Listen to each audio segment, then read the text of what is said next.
السلام علیکم۔ گزشتہ ویڈیو میں یہ بتایا گیا تھا کہ ہمارا سیکھنے کا فارمیٹ کیا ہوگا۔ اب اس ویڈیو میں ہم باقاعدہ سیکھنا شروع کریں گے۔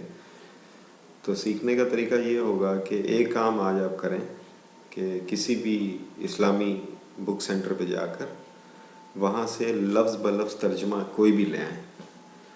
ترجمے بہت ساری قسموں کے آ رہے ہیں، گھبرانے کی ضرورت نہیں ہے۔ کسی بھی مسلک کا ہو، کسی بھی عالم کا ہو، اچھے عالم کا ہو، یا جیسے بھی جو آپ کو پتہ ہے۔ اگر نہیں بھی پتہ تو جائیں ان سے پوچھیں، ان سے کہیں کہ جی مجھے لفظ بلفظ ترجمہ چاہیے۔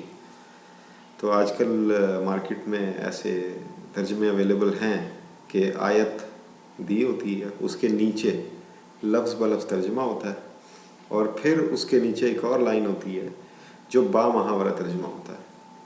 مثلاً لکھا ہوگا الحمدللہ رب العالمین، تو الحمد کا مطلب اس کے نیچے، للہ کا مطلب اس کے نیچے، رب کا مطلب اس کے نیچے، اور عالمین کا مطلب اس کے نیچے، اور سب سے نیچے ایک لائن ہوگی کہ تمام تعریفیں اس کے لیے ہیں جو عالمین کا رب ہے۔ تو یعنی کہ پہلے لفظ بلفظ ترجمہ، پہلے عربی، پھر لفظ بلفظ ترجمہ ہر لفظ کا، اور پھر سب سے نیچے جملے کی شکل میں ایک ترجمہ۔ تو اس قسم کی 3 لائنوں والا کوئی بھی قرآن لے آئیں، اور ایسے بھی آ گئے ہیں جو کلرفل ہیں۔ تو ایک میں نے دیکھا تھا شبیر احمد صاحب کا قرآن آسان تحریک، انہوں نے اس طرح خانے بنا کے نہیں کیا ہوا، انہوں نے ایک طرف عربی ساری دی ہوئی ہے لیکن اس کے مختلف کلر ہیں، نیلا اور لال ہے شاید، یا کالا اور لال ہے، اس کے کہ ایک لفظ سرخ میں ہے، ایک لفظ سیاہ میں، اور اس طرف لال لفظ کا ترجمہ لال رنگ میں، دوسرے نیلے رنگ کا جو لفظ ہے یا کالے رنگ کا جو لفظ ہے اس کا ترجمہ کالے رنگ میں۔ تو اس طرح کا آپ کوئی بھی ترجمے والے قرآن لے آئیں۔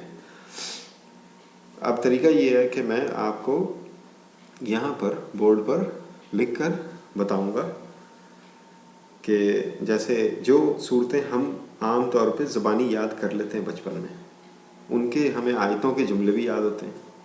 مثلاً سب کو الحمد شریف آتی ہے، اب الحمد شریف میں کس طرح لفظوں کی بناوٹ ہے، جیسے ہم نے گزشتہ ویڈیو میں کہا تھا کہ آپ بناوٹیں یاد کر لیں، تو وہ بناوٹ جو ہے گرامر کو بیچ میں ڈالے بغیر صرف بناوٹ پہ بات کریں گے کہ یہ لفظ اس طرح جوڑ کے اس کے ساتھ ملایا گیا تو یہ اس کو اس طرح پڑھنا ہے یا اس طرح سمجھنا ہے۔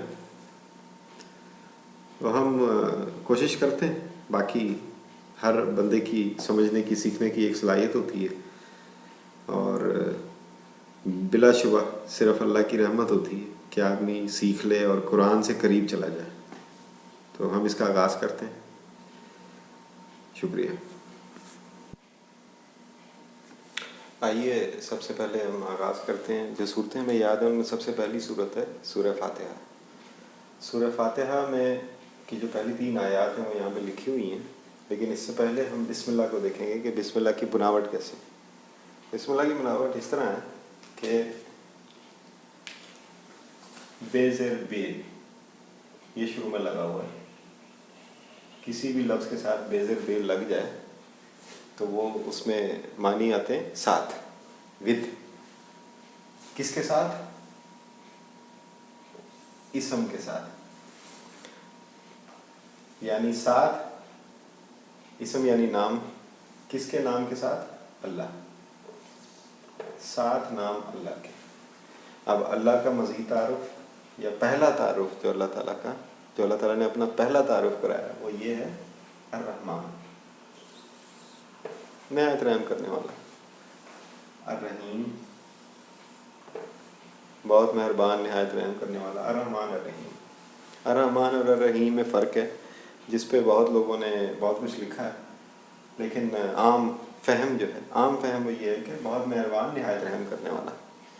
تو جو اس میں سمجھنے والی چیز ہے وہ یہ کہ بے زیر بے، یہ جو شروع میں لگا ہے، یہ قرآن میں بار بار یہ جو ترکیب ہے یہ استعمال ہوئی ہے کہ کسی چیز کے شروع میں بے زیر بے لگا دیا تو اس میں ساتھ کا اضافہ ہو گیا۔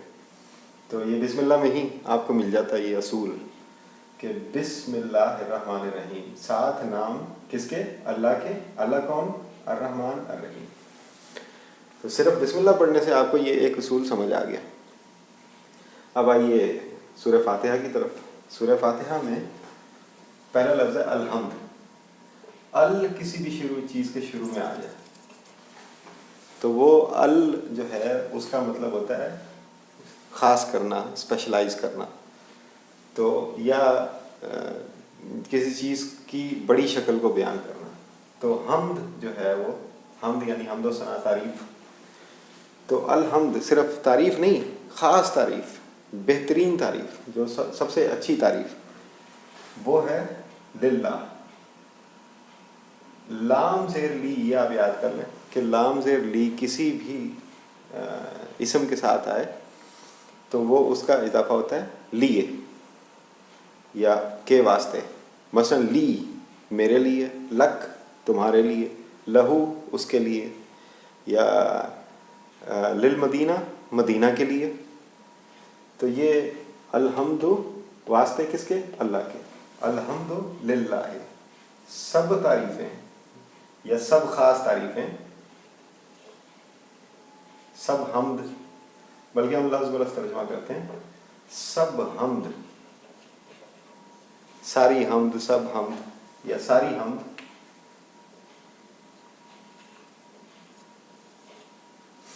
واسطے اللہ کے ہے.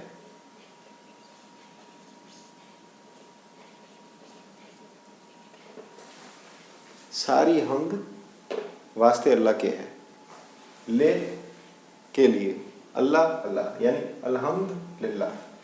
الحمد للہ کا یہ مطلب ہو گیا. رب، اب اللہ نے اپنی بتایا کہ اللہ کون ہے. سے پہلی بات، اللہ رب ہے. رب کا مطلب، رب کے بہت سارے معنی ہیں. ہم نے گروپ میں اگر آپ جائیں تو جہاں پہ ایک فولڈر بنایا ہوا ہے اس میں رب کی تعریف، رب کی 11 تعریفیں، 9 تعریفیں دی ہوئی ہیں اور بہت ساری تعریفیں. رب ایک ایسی صفت ہے جو کہ پوری کائنات میں پھیلی ہوئی ہے، اور جو اس کا معروف ترجمہ ہے وہ ہے پالنے والا. اب یہ رب کا لفظ ہم اردو میں بھی استعمال کرتے ہیں، اور صرف رب نہیں کہتے، ہم بہت کچھ کہتے ہیں. مثلا یہ تربیت ہے، وہ بھی تربیت کا جو لفظ ہے وہ بھی رب سے ہی نکلا ہے. تو یہ رب پالنے والا، پروان چڑھانے والا، عالمین. عالمین عالم کی جمع، عالم یعنی دنیا، ایک سسٹم. تو جتنے بھی سسٹم، جتنی بھی دنیایں ہیں ان سب کا پالن ہار. اللہ کون ہے؟ رب ہے عالمین کا.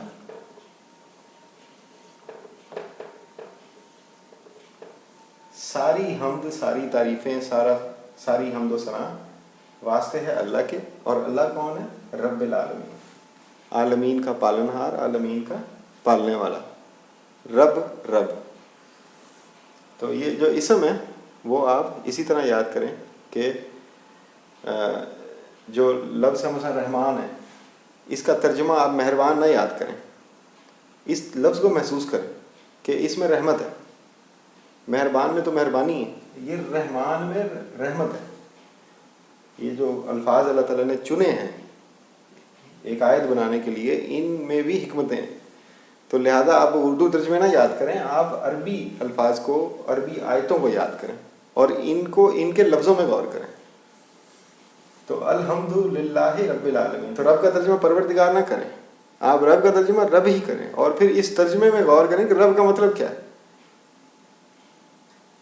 تو یہ الحمد للہ رب العالمین، ساری حمد واسطے اللہ کے جو رب ہے عالمین کا. عالمین پہ غور کریں. عالمین کیا ہے؟ عالم ایک سسٹم ہوتا ہے جس میں مخلوق آتی ہے، وہاں رہتی ہے اور وہاں سے چلی جاتی ہے. جیسے یہ دنیا ایک عالم ہے، اسی طرح آخرت ہے، وہ بھی ایک عالم ہے، وہاں لوگ جاتے ہیں، آباد ہو جاتے ہیں. آخرت پہ جو ہمارا ایمان ہے وہ. تو عالمین بہت سارے سسٹمز ہیں، ان کی تعداد نہیں دی ہوئی. اس کا مطلب ہے کہ عالمین بنتے بھی رہتے ہیں اور بگڑتے بھی رہتے ہیں. تو یہ اللہ ان سب کا پروان چڑھانے والا، ان کو پالنے والا اور ان کو ان کے انجام تک پہنچانے والا اللہ عالمین کا رب ہے، اور ساری تعریفیں اسی کے لیے.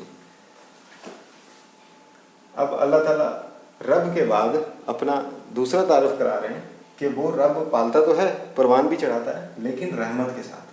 یہ وہی رحمان اور رحیم.